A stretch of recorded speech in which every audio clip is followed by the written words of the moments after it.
Bom dia a todos. Para estarmos todos com a mesma informação aqui na sala, começo por apresentar os convidados da APIC para este debate sobre financiamento e coprodução. Primeiro as senhoras, a Pandora da Cunha Teles, produtora cinematográfica, responsável pela Ucubar Filmes.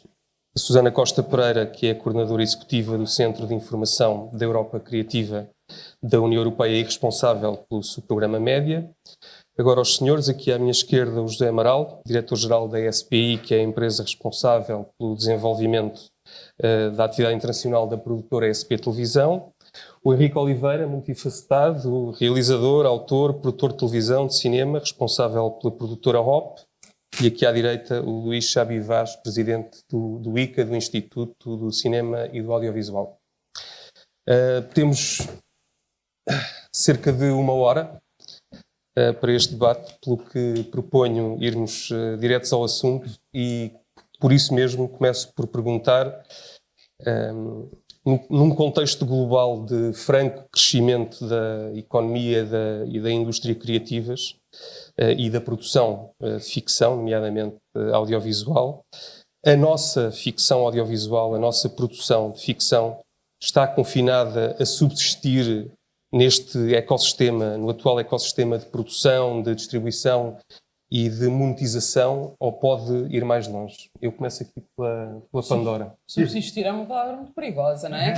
Subsistir é tipo sobrevivência, nós não estamos em modo de sobrevivência. Estamos num momento do audiovisual português, eu acho fantástico. Há 10 anos atrás não tínhamos tantos apoios e tantas produtoras a trabalhar como temos hoje, por isso eu acho que isto é um momento de franco crescimento. Existem várias séries que têm estado a nível internacional que começam a dar os passos, há coproduções a serem feitas, por isso sobrevivência e subsistência nós não estamos para além disso.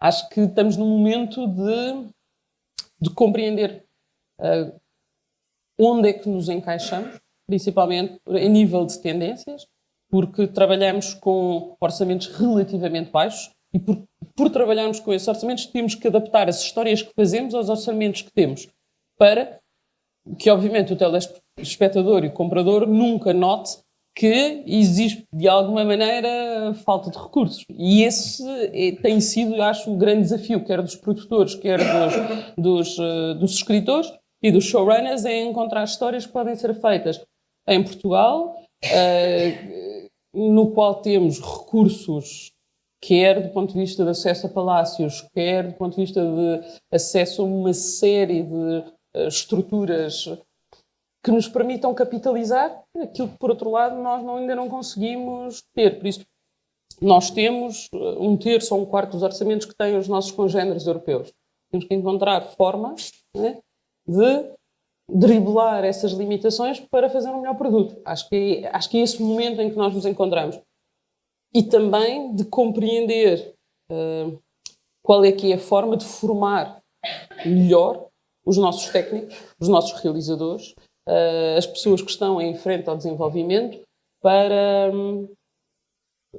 um trabalho que foi feito se calhar há 10 ou 15 anos noutros países, nós consigamos fazer em pouco tempo, em 2 anos, em 3 anos, para nos tornarmos mais competitivos no mercado internacional. E como é que se dá esse passo? Ou seja, como é que se consegue fazer uma formação que noutras economias levou 1 década ou mais em 2 anos? Com imaginação, com criatividade, com interajuda, com... Nós temos partilhado quase táxis, não é? Nós só temos e aeroportos. E de alguma forma a partilha de ideias, de conceitos, de experiências, a possibilidade de trabalhar com produtores a nível de coprodução que já estão numa outra fase do campeonato, permite, por vezes, coisas tão simples como a introdução de um montador estrangeiro que trabalha connosco a nível da estrutura depois do material estar filmado, a existência de um coprodutor que nos chama a atenção determinados elementos que poderiam ser melhorados. A maior parte dos produtores que estão a fazer em Portugal ficção em seriado vêm de 2 meios, ou vêm do cinema ou vêm de outro tipo de à exceção aqui do nosso Henrique, não é? Que eu acho que tem tido uma produção super consistente a nível de séries nos últimos 15 anos, 20 anos, mas muitos dos outros produtores vinham ou de documentários, ou de telenovelas, ou de cinema, e por isso estamos de alguma forma a encontrar a forma de trabalhar dentro deste novo suporte que é as séries. E que tem uma estrutura em termos narrativa muito, muito específica, e é essa estrutura que nós temos de dominar. E este trabalho que nós estamos a fazer juntamente com os canais de televisão. Isto é, eu acho que estamos a aprender em conjunto o que é que o público quer e o que é que quer ver em cada uma das plataformas. Luís, qual é o patamar seguinte para a produção de audiovisual português? É desafiante. Não, podemos falar mais do ponto de vista daquilo que é a convicção, do ICA, aquilo que deve ser o patamar seguinte, ou aquilo que deve ser aquilo que nós acreditamos que este setor tem capacidade para crescer. Nós acreditamos, de facto, tal como a Pandora disse, que estamos num momento muito bom da criatividade nacional, da produção nacional, da qualidade da produção e também do reconhecimento que essa qualidade tem internacionalmente. Estamos numa fase crucial daquilo que é também a abertura dos nossos projetos a novas oportunidades de os mostrar, designadamente nas plataformas, mas acreditamos que temos, de facto, todo um caminho pela frente que vai ser percorrido com sucesso. E é essa a razão que nos leva, do ponto de vista do Instituto, a aproveitar e procurar desenvolver todas as ações de internacionalização dos nossos criadores, das nossas empresas, dos nossos projetos, procurando que haja cada vez mais janelas onde o nosso talento possa ser exibido, cada vez se criem mais condições para que haja um networking produtivo e que faça crescer o setor. E, portanto, a nossa visão sobre o estágio em que nos encontramos é muito positiva e muito otimista. Mas é desafiante, como é evidente, é desafiante em Portugal e é desafiante em todos os mercados, sobretudo europeus, que têm características especiais e que têm também um frame legal relativamente restrito e, portanto, nós temos que temos que atuar dentro deste quadro. Mas, obviamente, isto obriga também às próprias instituições públicas a ganharem novos hábitos, serem mais ágeis, serem mais abertas às aberturas que o mercado nos impõe, e é esse o esforço constante que estamos a fazer também do nosso lado. Ou seja, nós queremos ser...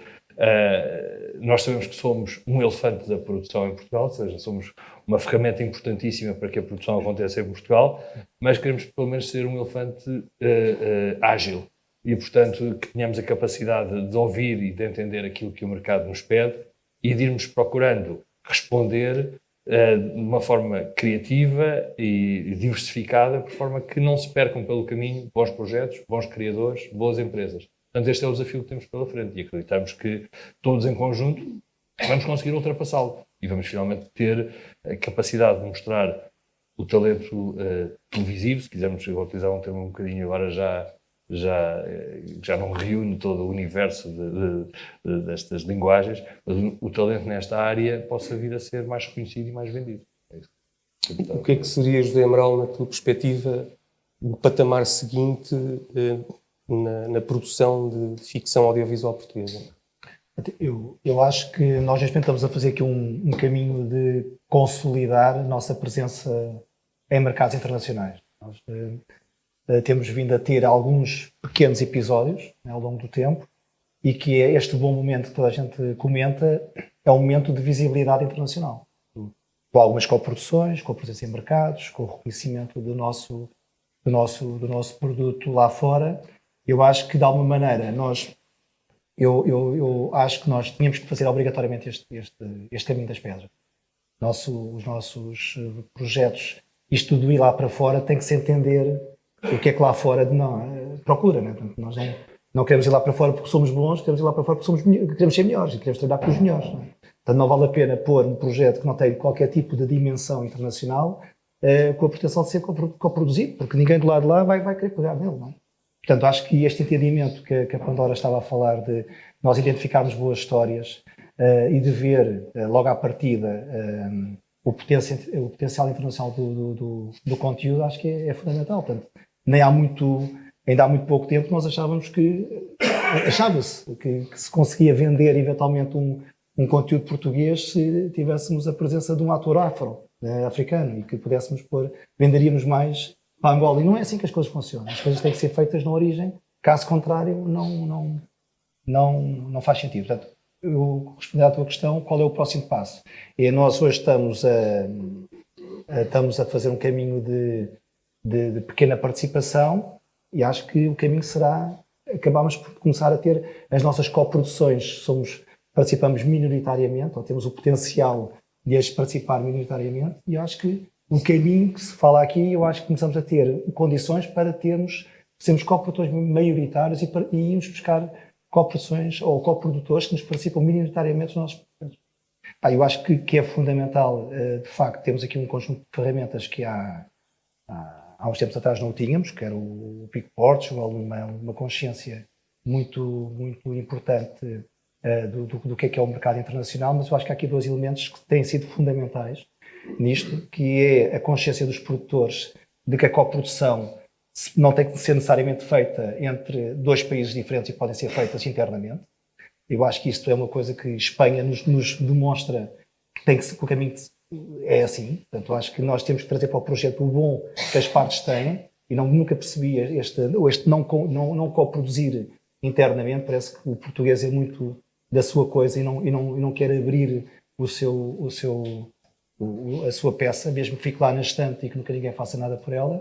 E depois há uma outra coisa que eu acho que tem sido determinante, que é também a consciência do canal, e neste caso a RTP, na experiência da SPI, tem sido determinante por dar liberdade no que diz respeito à capacidade do produtor poder trabalhar e trazer o que de bom tem a parte internacional. Obviamente dentro dos limites que têm que ser objetivamente respeitados, mas acho que é esse caminho que se tem que percorrer, é a tomada de consciência disso. Há uma tomada de consciência do ICA do quão importante é esta consolidação da atividade.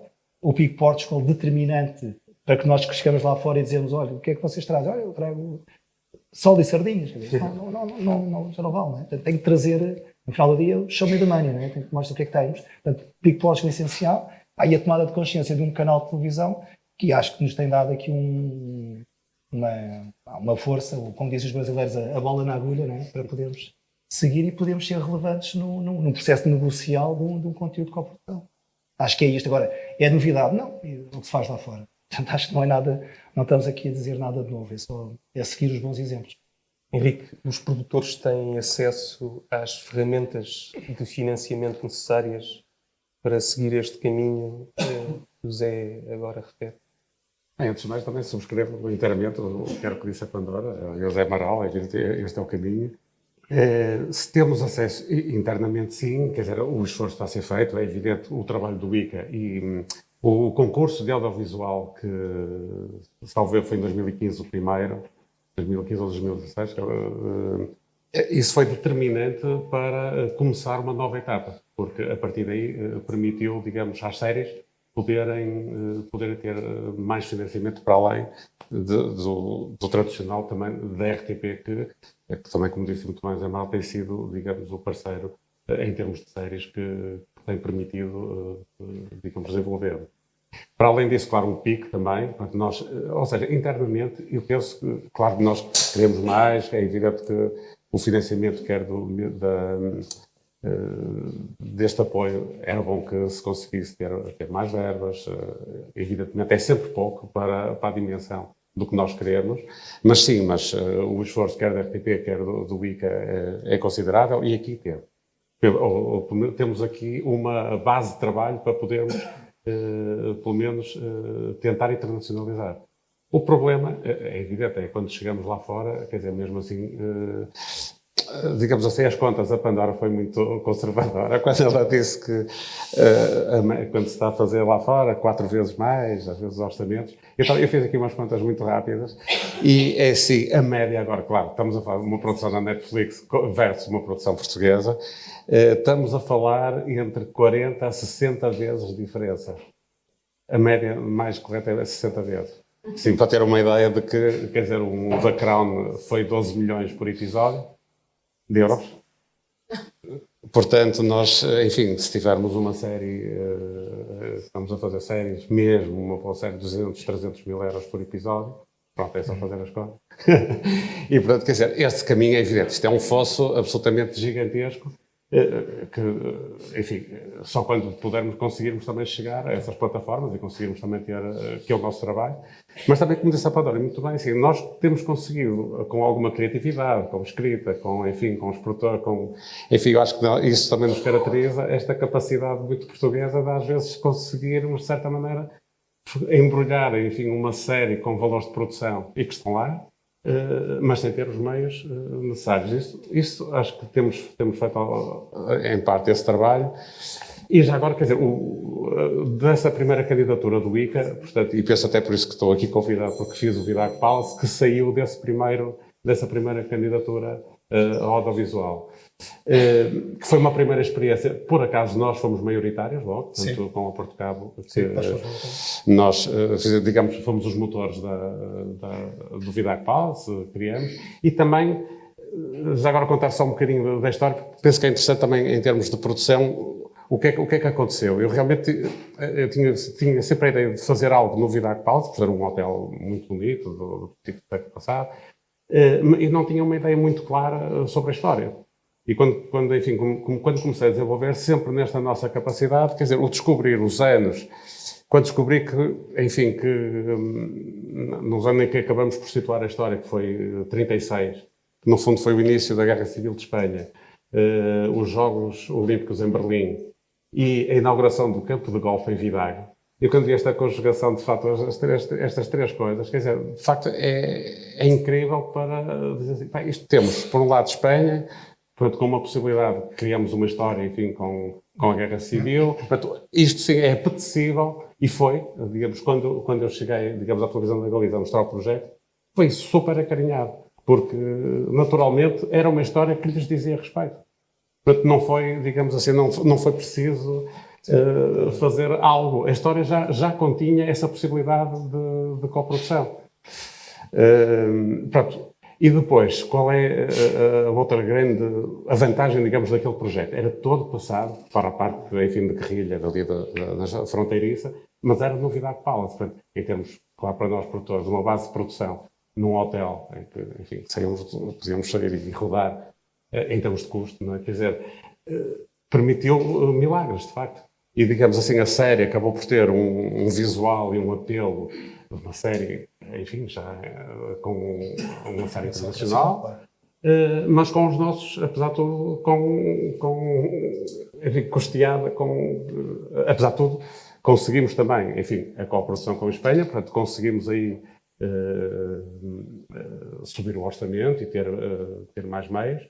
Foi importantíssimo para nós, mas também, acima de tudo, mais do que o dinheiro, foi de facto a coprodução, ou seja, trazer gente com talento. Eles estão realmente, o nosso coprodutor, que aliás foi comum com o Zé Amaral, depois no Água Seca, quer dizer, é alguém com experiência que depois também traz talento, no fundo, à produção, traz gente que consegue, ou seja, esse balanço entre uma ideia nossa, portuguesa, já sinceramente acho que bem pensada, ok, certo, tínhamos tudo, mas eles também trouxeram muito know-how, muito conhecimento, inclusive na negociação internacional. Foi, enfim, o nosso coprodutor Alfonso Bey, que depois acabou por conseguir a distribuição com a Banijay da nossa série. E como é que correu? Está a correr bem, quer dizer, enfim, já estamos a vender, portanto, já com alguns valores, posso dizer, quer dizer, não é nada de muito significativo, mas até agora a Banijay já vendeu, não chegou, mas perto de 100 mil euros de venda, é alguma coisa. E há enfim, parece que um acordo que a série vai chegar à Netflix, isso o Alfonso Blanca, essa é uma perspectiva que está em cima da mesa. Os coprodutores espanhóis são importantes aliados para chegar aos grandes streamers, sobretudo à Netflix. Não propriamente, quer dizer, não ele, a distribuidora. Porque, é um dos elementos mais importantes. eu queria chamar a atenção para isso. Eu acho que, claro, a coprodução sim, mas digamos assim, a nossa guerra, aliás, estávamos agora aqui a falar com o Zé Amaral, e a Pandora com certeza partilha disto, não, eu estava a dizer, a distribuição.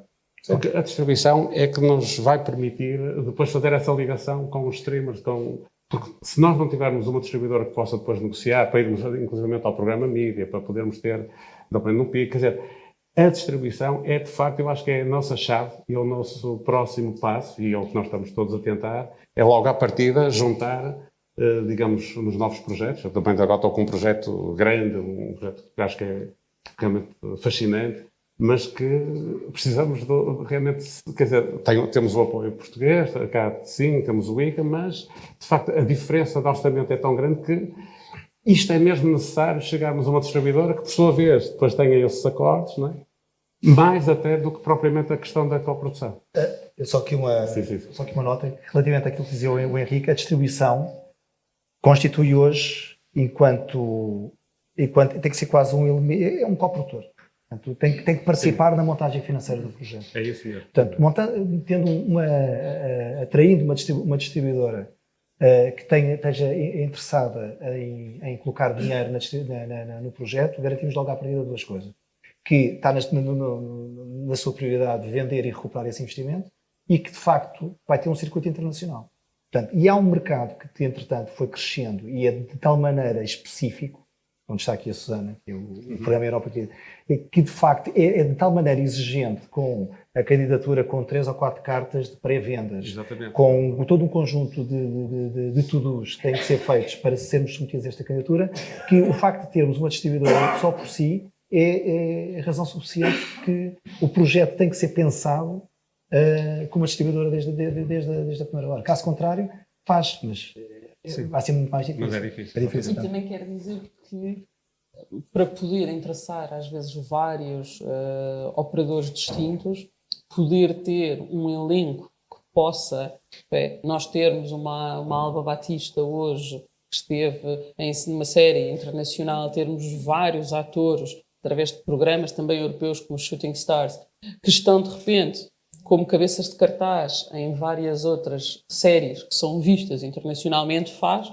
com que os operadores, quando nós depois fazemos um elenco, dizem, esta é, por exemplo, no nosso caso, por exemplo, é NCSI Los Angeles. Eu conheço, eu não sabia que ela era portuguesa. De repente, conseguirmos capitalizar os atores portugueses que têm essas presenças para as nossas próprias séries e dessa maneira também poder conseguir chegar a outros operadores. Isso é um dos elementos fundamentais. Neste contexto em que vivemos, com a Europa a desempenhar ou a assumir um papel relativamente regulador, agora vou ser provocador, por ausência da sua capacidade de produção face a Hollywood, nomeadamente, mas enfim, desconsideremos-o à parte. A minha questão tem a ver com o seu programa média pretende manter, digamos que o índice elevado de apoio à coprodução na Europa? Sim.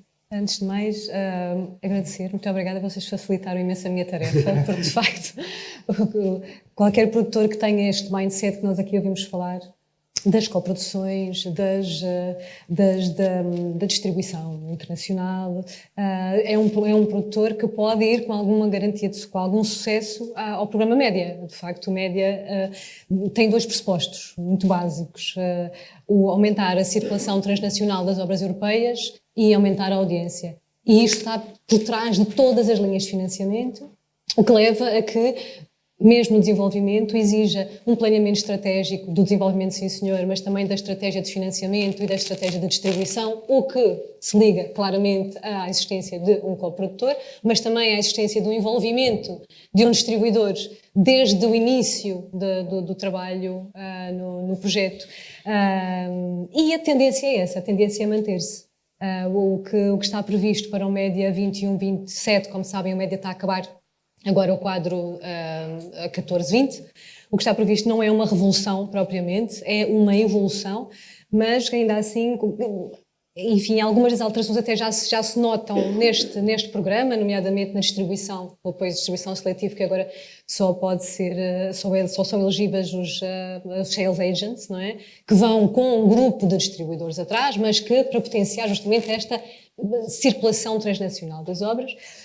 E algumas outras evoluções previstas, e agora aqui assim em primeira mão, ainda que não tenhamos muitos pormenores sobre o que está previsto, mas o que ouvimos em Berlim é que, inclusivamente no desenvolvimento, e eu sei que há aqui muita expectativa relativamente ao desenvolvimento de obras individuais, de projetos audiovisuais, é possivelmente algo que vá ao encontro da co-criação e da co-produção. Portanto, isto nós não temos, como digo, nenhuma especificidade, mas demonstra que o caminho é justamente esse, é apostar nas coproduções, no trabalho com os distribuidores desde tenra idade, naturalmente com o envolvimento também, como dizia a Pandora, de equipas técnicas e artísticas que potenciem também essa circulação. E, portanto, esse é de facto o caminho, é por aí que vamos. Outra questão que se levantou, e já agora deixo aqui também mais esta chega, é que relativamente ao slate podem estar a ser considerados o que eles chamam, à falta de uma expressão melhor até o momento, mini slate, sobretudo para países com baixa capacidade de produção audiovisual. Portanto, mas lá está, mini slate também em coprodução. Em que serão valorizados, se calhar vão cair aqueles pontos automáticos, não sabemos ainda, mas em que serão valorizadas estas parcerias menos evidentes, com países com maior capacidade de produção, com menor capacidade de produção e por aí fora. Portanto, sim, de facto, é esse o caminho, é continuar a apostar neste mindset, e nós estamos cá para vos ajudar nas candidaturas e quebrar alguns mitos. Eu acho que houve aqui alguma coisa que disse que, se me permite corrigi-lo, a Europa produz mais longas-metragens do que os Estados Unidos. Acho que isto é um elemento que nós às vezes nos esquecemos, mas produz. O nosso, entre aspas, problema ou elefante na sala, que é um elefante que felizmente o audiovisual está a ter menos, é um problema de circulação. Isto é, produzem-se centenas de longas-metragens, mas 80% das longas-metragens que são produzidas na Europa não conseguem ser distribuídas em mais do que 2 países. É por esta ser a tendência natural, é que muitos dos produtores de cinema que começam a entrar dentro do audiovisual compreendem que a única coisa que é possível, a primeira coisa que é possível, que tem que se fazer, é ultrapassar o problema de circulação. Nós não ultrapassamos o problema de circulação, vamos ter muito rapidamente um problema de produção. E por isso é preciso haver, sim, mais dinheiro, mas é preciso, desde o momento que se está a escrever a ideia, pensar, será que isto é uma ideia que nós fazemos e que só vai ser vista no nosso território, ou tem sim capacidade de ser exportada, tem capacidade de atingir outros públicos fora? Qual é que é o meu mercado, qual é que é o meu target? E por isso, se não há esta reflexão, isto é, não apenas em Portugal, mas em todos estes territórios, nós vamos nos deparar com o mesmo problema que estamos a deparar no cinema, que é, toda a gente faz imensos, mas ninguém vê. Não é? É o nosso problema. Em Portugal, ainda mais do que noutros países, mas quer dizer que é um problema enorme, e por isso é que, é muito giro, mas a Europa Criativa decidiu não apoiar a coprodução exatamente por causa disso. Só apoiam a coprodução em cinema, em televisão, não apoiam em cinema, porque dizem, nós temos aqui um problema que é, nós temos um problema de audiências e por isso nós vamos apoiar o desenvolvimento para ver se as pessoas conseguem começar a desenvolver coisas que têm mais audiência, e depois vamos apoiar os distribuidores, os sales agents, que é para ver se conseguem aquilo que funciona ser distribuído. E por isso, desde o início, mas isto foi há 20 anos atrás, que se identificou o problema. Os órgãos de financiamento nacionais estão a ter, muitos deles, maiores dificuldade a identificar nacionalmente como dar a volta. A União Europeia já o fez. Já explicou que era preciso ultrapassar isto. Os mecanismos às vezes são pesados nesta ultrapassagem. Os operadores, grande parte deles privados, ou público-privados, têm uma maior capacidade de identificação desde o início que, se não há audiência, podemos ter qualitativamente um produto muito bom, mas sem audiência, o produto, as pessoas desligam, mudam de canal porque não serve nada. É preciso fazer sim um produto de qualidade, mas tem que ter audiência. Senão, não serve para nada. Luís, há pouco falava numa necessidade de ter maior ou mais agilidade para responder a questões que se colocam hoje de uma forma mais, diria, vertiginosa, rápida. O ICA, ou as entidades, enfim, públicas, digamos assim, têm ou pretendem desenvolver alguma linha de ação, nomeadamente nestas questões que têm a ver com a distribuição, ou seja, de facilitação, de enquadramento, do envolvimento da produção na raiz do projeto com a distribuição, ou não, de todo? Sim, esse é algo que já existe, ou Sim. seja, o ICA está na gênese da criação daquilo que é também o Fundo de Fomento ao Turismo e Cinema, e portanto toda a lógica que está subjacente a isto é ter em conta aquilo que é o mercado potencial de distribuição, que aliás deve ser vertido na própria candidatura. Também naquilo que são os projetos em coprodução, ou mesmo projetos de apoio à produção nacional, também o potencial de distribuição é algo que é tido em conta. Depois podemos discutir, no caso dos processos seletivos, se isso é um elemento que tem um peso suficientemente forte ou não nas candidaturas. Eu acho que, provavelmente, ainda que tenha um peso relevante, se calhar ele não é interpretado da melhor maneira. Falta-nos ainda também ter alguma experiência de facto, enquanto, sobretudo, entidades públicas são responsáveis pelo financiamento, para poder distinguir o trigo do joio relativamente a todas as propostas que nos chegam. E isso não é fácil, não se faz de um dia para o outro. Só tocando aqui num ponto que a Pandora disse que me parece muito relevante, entre a distinção ou se quisermos, a diferença de velocidade que existe entre autoridades nacionais e legislação europeia. Isso é uma verdade, mas também é natural que assim seja. Ou seja, na União Europeia é francamente mais fácil nós adotarmos políticas comuns que fomentem uma circulação maior de bens, sejam eles culturais ou outros, e uma maior comunhão de interesses comerciais. Isso é relativamente fácil. Difícil é o resto. Difícil é pôr-nos de acordo relativamente àquilo que são as especificidades naturais, à criação de condições de equidade, ou que se chama no jargão europeísta o level playing field entre países mais desenvolvidos e menos desenvolvidos. Aí é que a coisa é complicada. E, portanto, relativamente à maior distribuição, aliás, porque isso é um tema que interessa imenso aos grandes países, é relativamente fácil chegarmos a consensos europeus. E, portanto, e compete-nos a nós puxar o outro lado da carroça, quer dizer, não é tanto, e é mais difícil, é mais complexo, e, portanto, muitas vezes até porque a própria União Europeia transforma-se, ou as regras europeias se transformam em barreira a algumas das medidas que procuraremos implementar. Mas, portanto, apenas para dizer, relativamente à agilidade, a criação do fundo foi exatamente uma ferramenta de agilização destes processos e destes desafios que o mercado audiovisual neste momento nos põe. Nós precisamos ter, de facto, um instrumento que seja rápido, ágil e que possa ser transformado numa vantagem competitiva quando os nossos produtores vão para uma mesa de negociações internacionais e saberem que, para além de, eventualmente, um processo de candidatura que, no caso do ICA, é ainda assim moroso, se juntarmos ao ICA, por exemplo, no caso da RTP, também ainda temos mais tempo em cima e mais incerteza, mas pelo menos os produtores têm uma certeza que se agarram numa produção, têm pelo menos uma capacidade de garantir que aquilo que é investido em Portugal, em determinada porcentagem, é financiado pelo Estado português. E, portanto, isso automaticamente transforma, eu acho que transforma uma reunião em que apenas trocam cartões de visita numa reunião que é um bocadinho mais concretizada, dá lugar a algo a seguir. E esse é um bocadinho o caminho que temos que fazer. Sem esquecer que, obviamente, nós vamos tentar sempre atender às características de cada um dos mercados, dos desafios que os mercados e os produtos em cada tempo nos põem, de forma a irmos introduzindo, dentro das nossas capacidades legais, ferramentas eficazes. Financiar, de apoiar, de internacionalizar, de ajudar na formação, de ajudar na divulgação, na internacionalização, seja de atores, seja na proteção do talento nacional, que é outra das vertentes que nós temos de ter preocupação, sobretudo quando estamos agora a assistir a esta voracidade, tentamos agarrar o universo que temos pela transposição da diretiva AVMS, ou seja, acho que nós também devemos começar a olhar para as ferramentas, aliás, como os nossos colegas franceses estão a fazer, de proteção daquilo que é o talento nacional, e, portanto, temos um longo caminho pela frente, cheio de desafios. Qual é, na perspectiva dos produtores, a vossa expectativa em relação à transposição da diretiva? Dos produtores em geral, eu não posso dizer, não, eu só posso dizer respostas rápidas, mas sim, estou a perguntar da nossa visão, da minha estão. visão pessoal, não é? A minha expectativa é que o Fundo da Transposição tem dois sistemas. Há um sistema que acho que foi explicado claramente aqui hoje de manhã, mas os Estados têm duas hipóteses.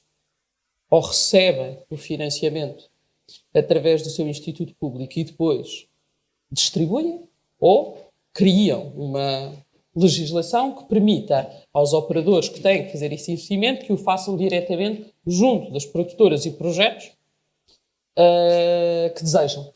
E que, se no final do ano não tiverem utilizado não tiverem feito todo o seu investimento, esse resto de dinheiro seja, sim, entregue ao Instituto Nacional. Eu sou a favor deste segundo, especialmente porque existem uma legislação a nível europeu que obriga que um projeto não tenha mais do que uma percentagem top limite de investimento público. Quer dizer que se o Estado, pensando assim na pessoa do ICA, recolher financiamento privado destes operadores e depois redistribuir, este dinheiro passará a ser considerado dinheiro público, apesar de vir destes operadores. E por isso os produtores terão cada vez mais dificuldade em cumprir esta top de financiamento público. Por isso, e sejamos também francos, na minha opinião, a possibilidade de um operador identificar produtores e identificar projetos que consideram de potencial circulação nacional e internacional permitirá a esses produtores ter, num ano ou em 2 anos, uma capacidade de crescimento enorme que os vai posicionar quase como um target, não é? Vai posicioná-los de uma forma como nenhum apoio público poderá fazer. Isto é aquilo que eu acho que deveria. Mas esta legislação também tem outra questão, que é o tempo de promoção na visualização do nosso telemóvel, não é? Por exemplo, quando nós entramos na Netflix, entramos e vemos o que é que eles nos aconselham. E nós achamos todos que isto é aquele fantástico algoritmo da Netflix. Não é bem assim, não é? Parte é algoritmo, parte não é. E o que está a exigir a União Europeia é que, por exemplo, território português, parte daquilo que nos é aconselhado a ver seja pelo algoritmo e 30% seja feito pela produção nacional. E isto faz a grande diferença. Porque quer dizer que todos nós, ao entrarmos, dizemos: olha, que giro, eu não vi isto. E como a Netflix, como estamos a dizer, tem 3 posters diferentes, se calhar nós cairemos num dos 3 posters e nos apeteça, porque no fundo nós não podemos fazer as pessoas gostarem do que aquilo que produzimos. O que nós podemos é criar a vontade das pessoas terem interesse de olhar e dizer: vou experimentar. Se o produto for bom, as pessoas ficam. E isto é o que vale. Sim.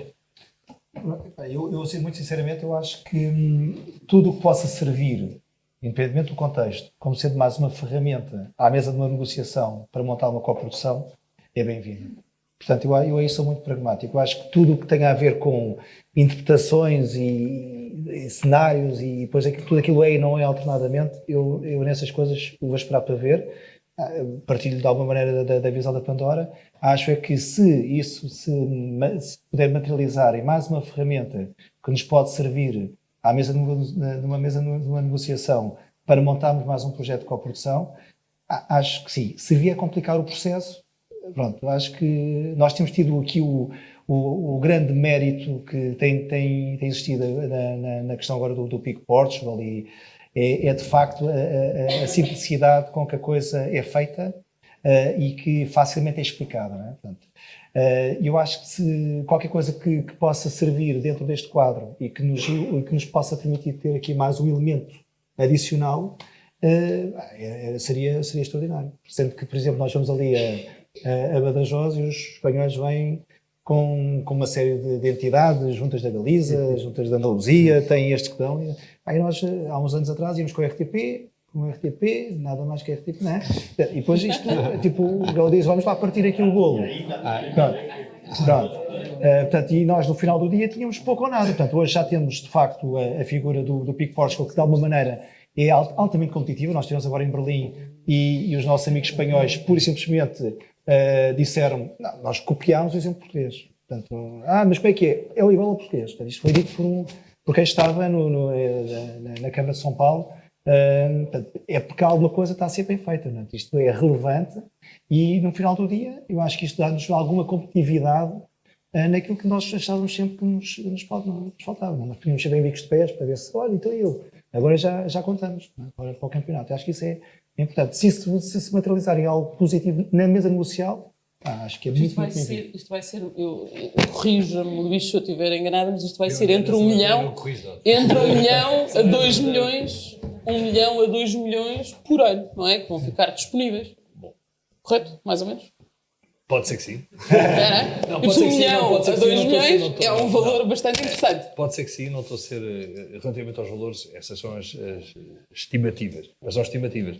Essa é, aliás, uma das dificuldades que o mercado português vai ter, vai ser a sua relação entre aquilo que é a informação comercial das grandes plataformas que está disponível e a forma como nós temos de validar aquilo que são os dados de consumo do público português. Uma vez ultrapassado isso, podemos ter a noção se é 1 milhão, ou são 1,5 milhão ou 2 milhões. Pronto, sobre a forma de distribuição, nós estamos neste momento a trabalhar intensamente na captação de vários contributos dos diversos stakeholders sobre o assunto e também a comparar as soluções internacionais existentes para a transposição da diretiva, e, portanto, a fazer um trabalho que tentaremos que seja partilhado, informado e sustentado e depois seja adaptado à realidade portuguesa de uma forma ligeira, fácil de aplicar e que seja útil para todos. Sobre soluções concretas, claro, não vou ainda aqui dizer, até porque logo à tarde está cá o Sr. Secretário de Estado, que pode querer ter mais afoito, e depois eu ainda atirava-me ao lado, e portanto é desagradável para os dois. E portanto deixa-se papel para o Sr. Secretário de Estado sobre mais as diretrizes políticas que pretende apresentar. Não, do nosso lado estamos muito empenhados neste processo, com imensa curiosidade e com muito trabalho e com muito gosto. E portanto esperemos que temos aqui mais uns pozinhos para transformar o nosso mercado. Uma coisa que seja simples. Não é? Isto no final do dia costuma às vezes em brincadeira nós explicarmos ao americano a figura de um carimbo. Não é? E que em Portugal o carimbo é uma coisa que vai a uma papelaria, mas se não tiver o carimbo não vale. Quer dizer, e explicar isto a um americano que não dá. Quer dizer, isto dá uma belíssima conversa, mas não chega lá nenhum. Portanto, e a questão é que se isso for algo simples e que ajude na negociação, eu acho que será ótimo para todos, não é? Acho que Henrique, qual é a sua opinião? Eu subscrevo inteiramente a apresentação da Susana Gato sobre este ponto, porque acho que foi super clara e acho que tem que ser pelo caminho também do investimento, que a transposição por esse lado. E também subscrevo, quer dizer, estamos, não fomos todos de acordo sobre isso. Ainda temos 10 minutos, suponho, um pouco mais talvez. Faz sentido, e esta é uma pergunta um bocadinho para a geral, faz sentido considerar que o vosso setor da produção de ficção audiovisual pode ambicionar desenvolver ou alcançar clusters em parceria ou em sociedade com os grandes streamers norte-americanos, por exemplo? Estou a pensar, porque se falou sempre, ou ao longo dos últimos anos, de uma equação que é termos o talento, o engenho, os recursos, os baixos orçamentos, o sol, já não falo das sardinhas, pronto, como os espanhóis também têm, não é? E por via de alguma forma, do fenómeno que abriu aquela porta de relação com a Netflix, que foi a Casa de Papel, e outros que seguiram, que levou a que o audiovisual, a produção de ficção audiovisual em Espanha tivesse crescido brutalmente, não apenas no número de horas, mas eu diria que subjetivamente também na qualidade. Ou seja, a pergunta aqui é um bocadinho no sentido de teremos nós capacidade, interesse, vontade para chegar aí. Enfim, com a Netflix já não dá porque eles já estão aqui aliados com nossos irmãos. Não tem a ver com isso. As coisas não dependem sempre de nós. Nem vale a pena pensar nisso? Não é isso. As coisas não dependem só de nós. E nós somos 10 milhões. E não nos podemos esquecer que somos 10 milhões. E 10 milhões implica que o mercado para a Netflix de Portugal são 10 milhões. E a Espanha não são 10 milhões. E a Alemanha não são 10 milhões. Por isso, pode haver um interesse destas grandes operadoras de fazer produções connosco. Se houver projetos que sejam interessantes. Mas, à partida, a Netflix e a Amazon olham para Portugal como olham para a Suíça, que é território pequeno, com poucos subscritores, que não compensam o investimento. Isto é a realidade com que nós nos deparamos. É por isso, não tem a ver com os projetos serem bons ou os projetos espanhóis serem melhores, porque nós temos sempre esta mania de dizer os espanhóis são melhores porque fizeram isto assim, e a Casa de Papel. A Casa de Papel foi financiada a primeira temporada pela Antena 3. Claro. Apesar de dizer Netflix Originals, entraram no fim. Correu muito mal em canal aberto. Correu bem para a Netflix, por isso é que a segunda temporada já não teve a Antena 3 com um grande patrocínio, mas teve muito mais a Netflix. Às vezes, as coisas vêm empacotadas de uma maneira que nós achamos que somos menos bons. Não tem tanto a ver com isto, tem a ver com o mercado onde nós estamos inseridos. Depois, obviamente, também analisamos mercados que são extremamente pequenos, como a Noruega, ou a Dinamarca, ou a Finlândia, mas que têm uma estrutura regional de circulação extraordinária e que os vários operadores incentivaram essa circulação durante os últimos 30 anos e por isso permitiu que houvessem coproduções naturais. Nós estamos num processo, eu acho, fantástico. Mas precisamos de sustentabilidade, não é? Esta política de ter séries a serem produzidas por vários produtores e esperemos por várias televisões de forma sustentada, permite que os produtores tenham mais prática, maior capacidade de produzir melhor. Mas o nosso mercado é o nosso mercado. Haverá sempre séries que poderão sair daqui e houve filmes também que o fizeram no passado, mas não podemos sempre estar-nos a comparar com territórios que não são comparáveis com o nosso. Só levanto esta questão para não estarmos sempre... Temos a opinar, mas acho que há um modelo, concordando contigo completamente, acho que há aqui também um modelo de trabalho que nós, os espanhóis, nesse aspecto, dão-nos aqui um excelente exemplo, que, claro que eles são 40 milhões, portanto, é sempre 4 vezes mais. Acho, no entanto, por exemplo, tem N casos, como a Catedral del Mar, que foi produzida, portanto, e a forma como eles partilham os direitos, portanto, a Antena 3, juntamente com a TV da Catalunha e com a Netflix, que chegou já na parte final da negociação, permite-nos fazer uma série que agora foram renovadas por 1.1, 1.2 milhões por episódio. Quer dizer, e isto, de alguma maneira, é um bocadinho, voltando à origem, há todo aqui um conjunto de fatores que são determinantes e que estamos agora com uma série de ferramentas que nos dão aqui outro músculo negocial, sendo que vamos sempre bater ao ponto inicial, que é o produtor ter a capacidade de ter direitos, não é?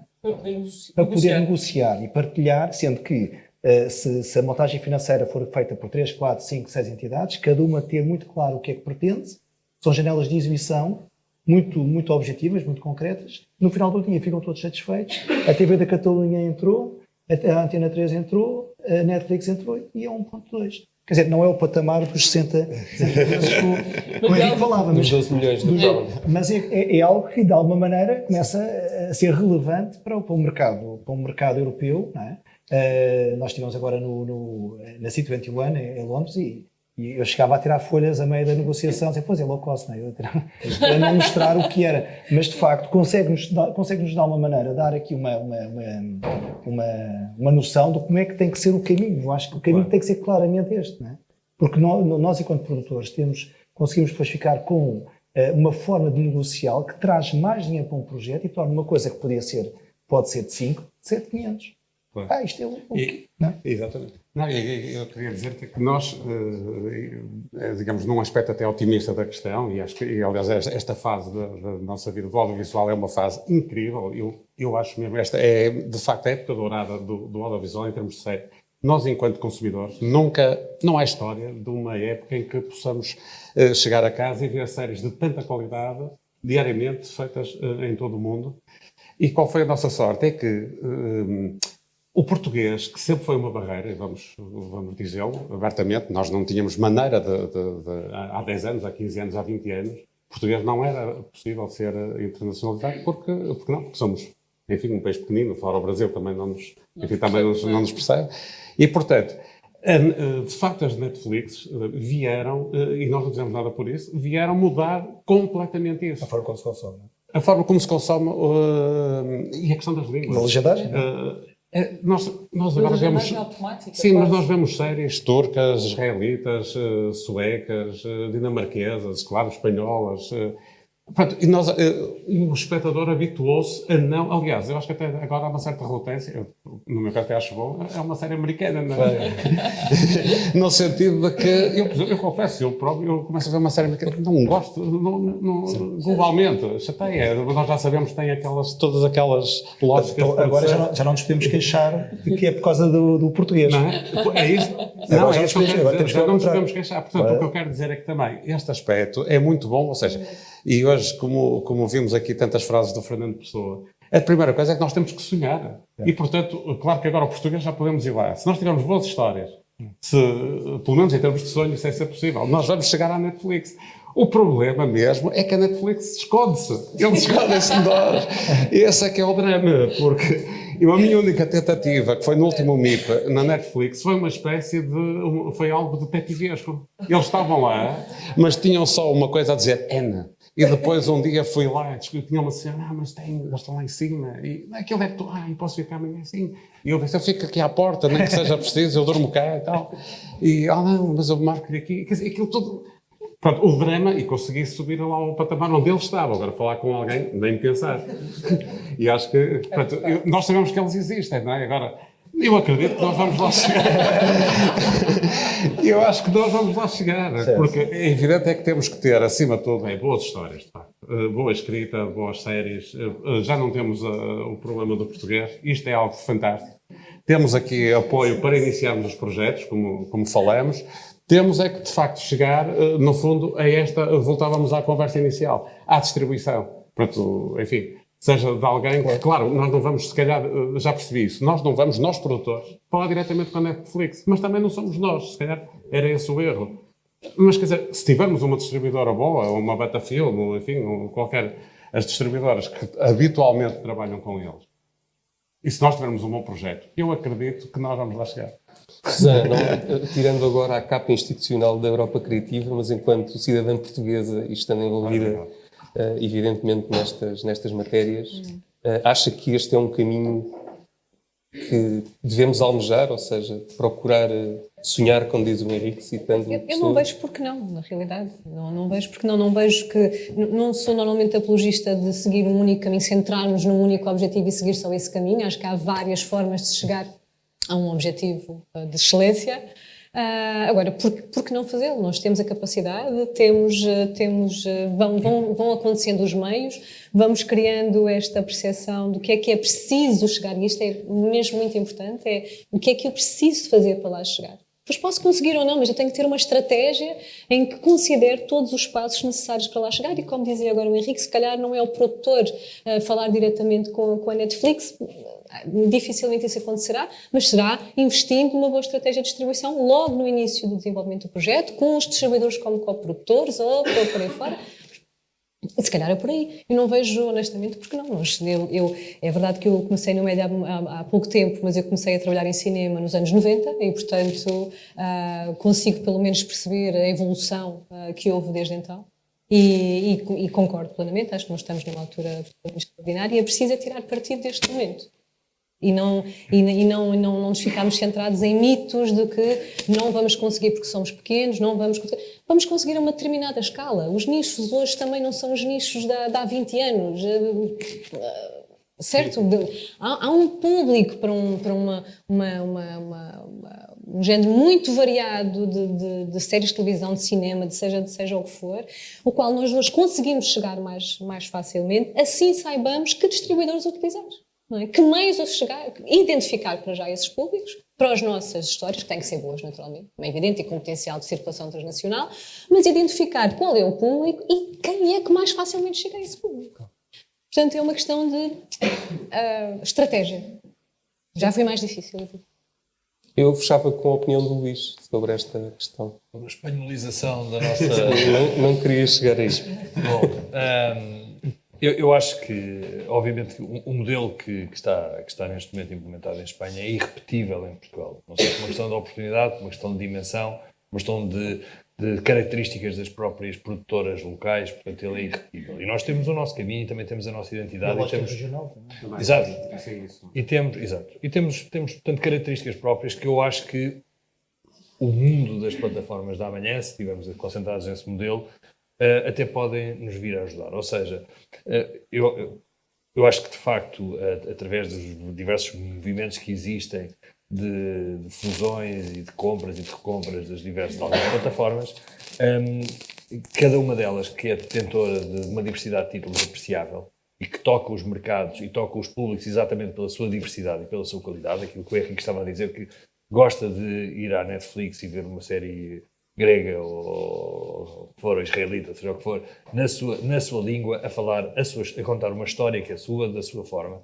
Acho que isso é uma característica importante e que eu acho que vai ser cada vez mais apreciada. Ou seja, tudo aquilo que vai ser uma espécie de homogeneização da própria produção, que também assistimos em algumas produções, por exemplo, da Turquia, etc., que são coisas que às vezes são faladas em turco, outras vezes já nem são faladas assim, umas coisas esquisitas, mas que estão já com um tipo de linguagem muito americanizada, acho que vão perdendo pertinência. E tudo aquilo que eu conheço das conversas que tive com a Netflix é exatamente, e poder passar isto, é que a diversidade é uma característica muito apreciada. E a diversidade e a capacidade de chegar aos públicos e de poder ter ferramentas, aquilo que a Pandora também há bocadinho falou, no fundo, de comunicação com o consumidor, aquilo que se chama a prominência das obras, no jargão legislativo, lutar por isto, eu acho que nos vai ajudar a que a produção portuguesa possa vir a ter o seu lugar com as suas características. Não, acho que a criação de uma Espanha dos pequeninos acho que não vai ser a nossa realidade da manhã. Acho que não. Muito obrigado. Agradeço.